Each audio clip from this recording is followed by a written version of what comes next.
Movie की शुरुआत Ruby नाम की एक लड़की को दिखाने से होती है जो अपने दोस्तों के साथ थिएटर में बैठकर के मूवी को एंजॉय कर रही थी, क्योंकि आज उसके मॉम डैड शहर से बाहर गए हुए थे और इसी मौके का फायदा उठाते हुए रूबी रात को देर से घर आती है। फिर सुबह नाश्ते के वक्त रूबी की उसके मॉम डैड के साथ कहासुनी हो जाती है। वो रूबी को समझाने की कोशिश करते हैं लेकिन वो उनकी बात नहीं मानती। फिर अगले दिन रूबी के मॉम डैड की वेडिंग एनिवर्सरी थी जिसे सेलिब्रेट करने के लिए वो दोनों बाहर गए हुए थे। तब मौका देखकर के रूबी अपने दोस्तों के साथ यहाँ पर चली आती है, लेकिन जब वो वापस घर आती है तो उसके घर पर दो पुलिस वाले आते हैं। वो रूबी को बताते हैं कि उसके मॉम डैड का एक्सीडेंट हो गया है और उस हादसे में मौत हो गई है दोनों की। लेकिन रूबी को उन पुलिस वालों की बात पर बिल्कुल भी यकीन नहीं होता। वो पुलिस वाले उसे कहते हैं कि हम सच कह रहे हैं, तुम्हारे मॉम डैड अब इस दुनिया में नहीं रहे। रूबी इस सदमे को बर्दाश्त नहीं कर पाती और बेहोश हो जाती है। फिर अगले दिन रूबी के मॉम डैड का फ्यूनरल होता है जिसमें रूबी के पड़ोसी डॉक्टर एरन गिलास, जो कि एक फिजिशियन है, और उसके हस्बैंड टेरी गिलास जो एक कार डीलरशिप कंपनी चलाते हैं, वो इस फ्यूनरल में रूबी का काफी साथ देते हैं क्योंकि रूबी और उसका छोटा भाई रेट ये दोनों बहुत ज्यादा सदमे में थे। फ्यूनरल के बाद रूबी के पास उसके मामा आते हैं जिनका नाम जैक था। दरअसल रूबी आज पहली बार ही उनसे मिल रही थी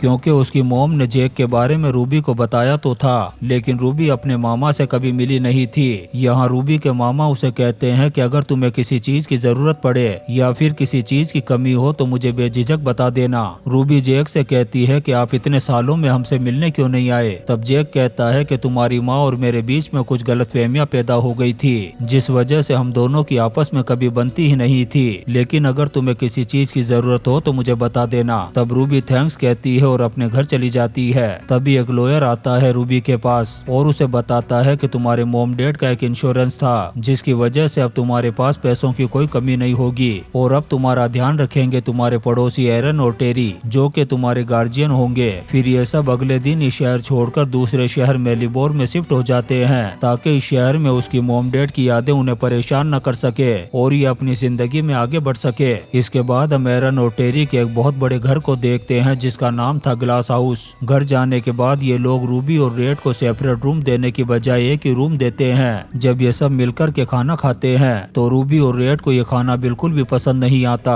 तब वो दोनों पिज्जा ऑर्डर करते हैं अपने लिए और उसे खा कर के सो जाते हैं। लेकिन रूबी को रात को नींद नहीं आ रही थी इसलिए वो स्विमिंग करने के लिए चली जाती है। तभी उसे एहसास होता है कि कोई उसे देख रहा है छुप करके, जिस वजह से रूबी वापस से अपने रूम में जाकर के सो जाती है। फिर अगली सुबह वो पहुंचती है अपने नए कॉलेज में जहाँ के रूल्स बहुत ज्यादा टाइट थे। दरअसल रूबी को अपने मॉम डैड की वजह से मिड ईयर में ही स्कूल छोड़ना पड़ा था जिस वजह से उसे यहाँ पर बहुत ज्यादा प्रॉब्लम आती है, लेकिन वो किसी तरह से एडजस्ट कर लेती है। जब शाम को रूबी घर आती है तो उसे एक सरप्राइज मिलता है जो टेरी लेकर के आया था रूबी और उसके भाई रेड के लिए। इस सरप्राइज में रूबी के लिए कुछ कपड़े थे और रेड के लिए वीडियो गेम, जिसे देख कर के ये दोनों बहुत ज्यादा खुश हो गए थे। इसके बाद रूबी अपनी पुरानी फ्रेंड को यहाँ की बातें बताते हुए कहती है कि यहाँ का कॉलेज बहुत ही अजीब है, कोई भी उससे दोस्ती करना पसंद नहीं करता। एरन उसकी ये सारी बातें सुन लेती है और जब रूबी किचन में जाती है एरन की मदद करने के लिए तब एरन उससे नाराज होते हुए कहती है कि अगर तुम्हें कॉलेज में दोस्त बनाने हैं तो तुम्हें अपना रवैया और एटीट्यूड चेंज करना होगा। एरन की ये बात सुनकर के रूबी को बिल्कुल भी अच्छा नहीं लगता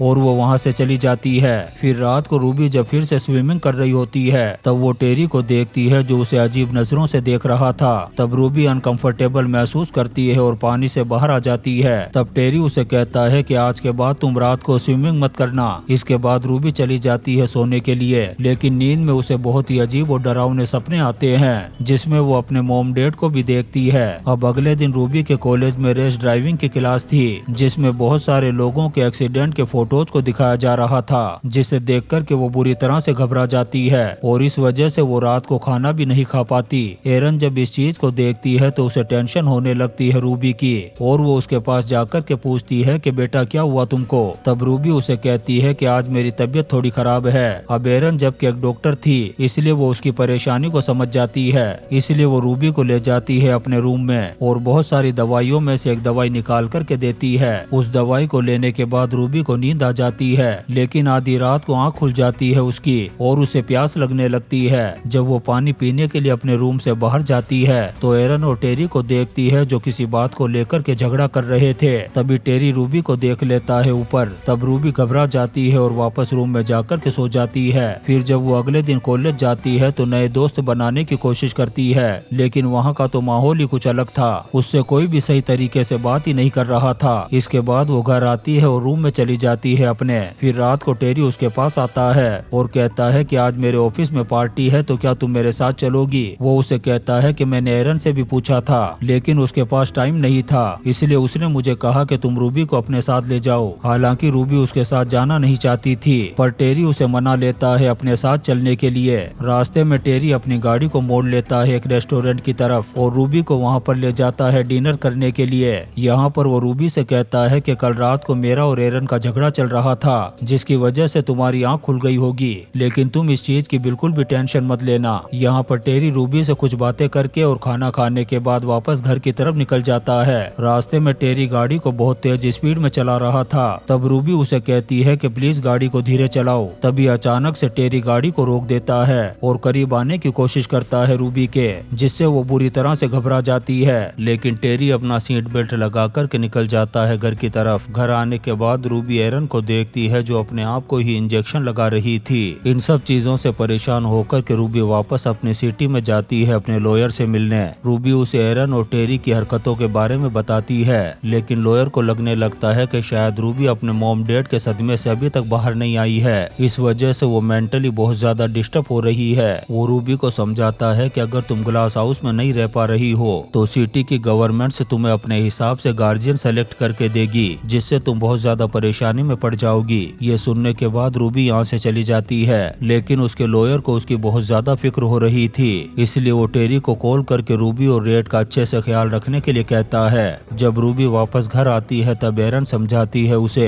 कि मुझे डायबिटीज है इसलिए इंसुलिन के इंजेक्शन लेने पड़ते हैं। जब कल रात को तुम घर आई थी उस वक्त भी मैं इंसुलिन का ही इंजेक्शन लगा रही थी। ये सुनकर के यकीन कर लेती है रूबी उसकी बात पर। फिर कुछ दिनों बाद रूबी किसी काम की वजह से टेरी से मिलने के लिए जाती है उसके ऑफिस में, जहाँ पर वो कुछ लोगों को देखती है जो टेरी को धमकी देते हुए उसकी धुलाई कर रहे थे। ये देख कर के रूबी बुरी तरह से डर जाती है और यहाँ से चली जाती है टेरी के वर्कशॉप पर। वहाँ पहुँचने के बाद जब वो अपने डैड की कार को देखती है तो हैरान रह जाती है। दरअसल उसके मॉम डैड का तो एक्सीडेंट हुआ था, लेकिन इस गाड़ी को देख कर के तो ऐसा लग रहा था कि जैसे कुछ हुआ ही ना हो। फिर शाम को रूबी जब टेरी के साथ घर जा रही थी तब टेरी उसे समझाता है कि बिजनेस में ऐसी हाथापाई और छोटे मोटे झगड़े होते ही रहते हैं, लेकिन अपने मॉम डैड की गाड़ी को टेरी के वर्कशॉप में देख कर के रूबी को अब डाउट होने लगा था। इसीलिए वो घर जाकर के लैपटॉप में अपने मॉम डैड के एक्सीडेंट की न्यूज को देखती है, जिससे उसे पता चलता है कि उसके डैड एक्सीडेंट के वक्त BMW गाड़ी को चला रहे थे,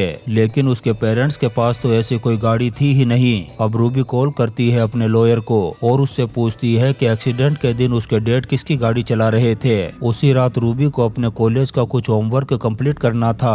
दरअसल उसे एक ऐसे लिखना था, लेकिन वो बहुत ज्यादा थक जाने की वजह से वहीं पर सो जाती है। जब रात को टेरी आता है उसके रूम में उसे देखने के लिए तो देखता है कि रूबी अपना होमवर्क कंप्लीट किए बिना ही सो गई है, इसीलिए टेरी कंप्लीट कर देता है उसके होमवर्क को। जब सुबह रूबी की आंख खुलती है तो वो अपने होमवर्क को देखती है जो कंप्लीट था, जिससे वो बहुत खुश हो जाती है और थैंक्स कहती है टेरी को। वहीं कॉलेज में रूबी के अब कुछ दोस्त भी बन गए थे, इस वजह से अब उसका वहाँ पर मन भी लगने लगा था। उसी दिन रूबी से मिलने उसके कॉलेज में एक सोशल वर्कर आती है। दरअसल उसे रूबी के लॉयर ने ही भेजा था ताकि वो पता लगा सके कि रूबी की देखभाल सही तरीके से हो रही है या नहीं। लेकिन जब उसे पता चलता है कि रूबी और रेट एक ही रूम में रहते हैं तब उसे बहुत अजीब लगती है ये चीज। जब वो इंस्पेक्शन के लिए उनके घर आती है तो उसके आने से पहले ही टेरी रूम अलग अलग कर देता है रूबी और रेट का, लेकिन रेट से बात करने पर उसे टेरी की बहुत ज्यादा अच्छी बातें सुनने को मिलती है। जब टेरी और एरन उस सोशल वर्कर को छोड़ने के लिए बाहर आते हैं तो रूबी ट्रेस कैन में एक लेटर देखती है अपने कॉलेज का, जिसमें लिखा था कि टेरी ने रूबी और रेट का एडमिशन कैंसिल कर दिया है और फीस भी वापस ले ली है ट्यूशन की। उसमें उसके मामा जैक का भी लेटर था जिसमें लिखा था कि मैं रूबी और रेट से मिलना चाहता हूँ, लेकिन टेरी ने अपना एड्रेस उसे नहीं दिया। इन चीजों को देख कर के रूबी को फिर से डाउट होने लगता है टेरी पर। फिर रात को रूबी कांटेक्ट करने लगती है अपने लॉयर से। तब उसे पता चलता है कि टेरी ने उसके अकाउंट को क्लोज करवा दिया था, जिससे वो अपने लॉयर से बात नहीं कर सकती। तभी रूबी को बाहर से टेरी की आवाज सुनाई देती है जो फोन पर किसी से बात कर रहा था। वो बोल रहा था कि मेरे बिजनेस पार्टनर ने मुझे धोखा दे दिया था, जिस वजह से मेरे पास पैसे खत्म हो चुके थे, लेकिन अब मेरे पास बहुत सारे पैसे आ चुके हैं, इसलिए मैं कुछ ही दिनों में आपके सारे पैसे लौटा दूंगा, लेकिन अभी मैं आपके पास $30,000 भेज रहा हूँ। दरअसल ये वही पैसे थे जो टेरी ने ट्यूशन कैंसिल करवा करके वापस ले लिए थे। फिर अगले दिन रूबी जब अपने कॉलेज जाती है और क्लास को अटेंड करती है, तभी उसके पास कॉल आता है उसके लॉयर का। वो रूबी को बताता है कि जिस कार से तुम्हारे मॉम डैड का एक्सीडेंट हुआ था, असल में वो गाड़ी टेरी की थी। अब इससे रूबी का शक यकीन में बदलने लगा था। तभी उसे कॉलेज का प्रिंसिपल बुलाता है अपने ऑफिस में। तब रूबी को पता चलता है कि उसने जो होमवर्क किया था, दरअसल वो किसी का कॉपी करके पेस्ट किया गया था। दरअसल टेरी ने ऐसा जानबूझकर के किया था ताकि ये गलती करने की वजह से रूबी को कॉलेज से निकाल दिया जाए। अब इन सारी चीजों की वजह से रूबी को टेरी से डर लगने लगा था, इसलिए वो रात को उठती है और चाबी चुरा लेती है टेरी की गाड़ी की। फिर अपने भाई रेड को लेकर के चली जाती है यहाँ से। अपनी गाड़ी की आवाज को सुनकर के टेरी की भी आंख खुल गई थी और उसे ये भी पता चल चुका था कि रूबी को उसकी सच्चाई पता चल गई है। इसीलिए टेरी अपनी दूसरी गाड़ी निकाल करके पीछा करना शुरू कर देता है उसका। वहीं दूसरी तरफ कुछ पुलिस वाले रोक लेते हैं रूबी को। तभी यहाँ पर टेरी आ जाता है और इन दोनों को वापस ले जाने लगता है अपने घर की तरफ। रास्ते में रूबी उसे कहती है कि आखिर तुमने मेरे मॉम डैड को क्यों मारा? तब टेरी कहता है कि मैंने उनको नहीं मारा, बल्कि उनकी एनिवर्सरी थी इसलिए मैंने उन्हें अपनी कार दी थी। लेकिन रूबी को उसकी बातों पर बिल्कुल भी यकीन नहीं होता। जब वो घर आती है तो फिर से भागने की कोशिश करती है, लेकिन तभी एरन उसे इंजेक्शन लगा करके बेहोश कर देती है। अगले दिन टेरी बैंक पहुंचता है ताकि रूबी के अकाउंट से पैसे निकाल सके, लेकिन बैंक वालों को भी उस पर डाउट हो चुका था कि इसने रूबी और रेड के ट्यूशन के पैसे पहले ही निकाल लिए थे, जिसकी वजह से उनके अकाउंट को ब्लॉक कर दिया गया था। उधर एरन को भी हॉस्पिटल से निकाल दिया जाता है क्योंकि वो हॉस्पिटल से ड्रग्स के इंजेक्शन चुरा करके नशा किया करती थी। असल में एरन डायबिटीज की पेशेंट नहीं बल्कि एक नशेड़ी औरत थी। जब टेरी घर आता है तो उसका और एरन का झगड़ा हो जाता है। यहाँ पर एरन टेरी से कहती है कि हमें उन लोगों के साथ ऐसा नहीं करना चाहिए था। इससे हमें पता चलता है कि रूबी के मॉम डैड को इन्होंने ही मरवाया था और एरन इसी वजह से ड्रग्स लेने लगी थी क्योंकि उसे पछतावा था रूबी के मॉम डैड को मरवाने का। लेकिन टेरी को इसका कोई भी पछतावा नहीं था। उसे तो कैसे भी करके रूबी के मॉम डैड के सारे पैसे चाहिए थे, इधर एरन को कैसे भी करके ड्रग्स चाहिए था। इसीलिए टेरी उसके लिए ड्रग्स लेने के लिए जाता है बाहर और एरन घर में ड्रग्स को ढूंढने लगती है जो उसे मिल भी जाता है। फिर वो वीडियो देखने लगती है अपनी बेटी का। दरअसल जब टेरी और एरन जवान थे तब इनकी एक बेटी भी थी जो एक कार एक्सीडेंट में मारी गई थी। इस वीडियो को देख कर के एरन इमोशनल हो जाती है और बहुत ज्यादा ड्रग्स ले लेती है, इसलिए ओवरडोज हो जाने की वजह से उसकी मौत हो जाती है यहीं पर। इस चीज को देख कर के रूबी भी बुरी तरह से डर जाती है। जब टेरी वापस आता है तो एरन को मरा हुआ देख कर के बहुत ज्यादा दुखी हो जाता है। तभी वो रूबी को देखता है जो किसी से फोन पर बात कर रही थी। इससे दिमाग खराब हो जाता है टेरी का। दरअसल रूबी और रेड यहाँ से भागने की कोशिश कर रहे थे। तब टेरी इन दोनों भाई बहनों को ले जाकर के बंद कर देता है बेसमेंट में। बेसमेंट में इन्हें एक वेंट नजर आती है जहाँ से ये भागने की कोशिश करते हैं। इधर टेरी बहुत ज्यादा वाइन पी कर के सो गया था।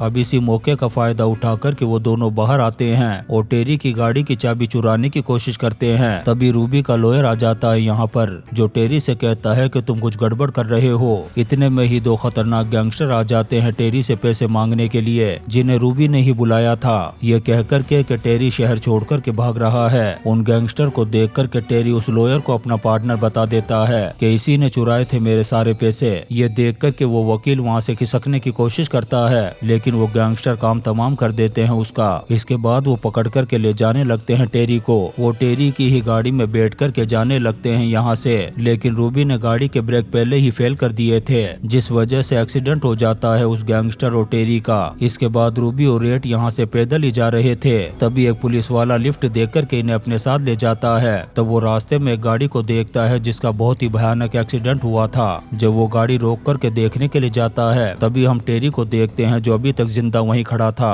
वो उस पुलिस वाले का काम तमाम कर देता है। फिर वो रूबी और रेड की तरफ बढ़ता है उन्हें मारने के लिए, लेकिन रूबी जल्दी से गाड़ी स्टार्ट करके चढ़ा देती है उस पर और काम तमाम हो जाता है टेरी का। फिर आखिरी सीन में हम रूबी और रेड को अपने मामा जैक के साथ देखते हैं जो अपनी मॉम डैड की कब्र पर फूल चढ़ा रही थी। अब ये दोनों भाई बहन अपने मामा जैक के पास ही रहेंगे जो अच्छे से इनकी देखभाल करने वाला है। और इसी सीन के साथ ये शानदार मूवी द ग्लास हाउस खत्म हो जाती है। दोस्तों, हम आपके लिए ऐसी ही इंटरेस्टिंग मूवीज एक्सप्लेन करते रहेंगे, तो आप चैनल को सब्सक्राइब जरूर करें और लाइक और कमेंट्स भी करें। Thank you.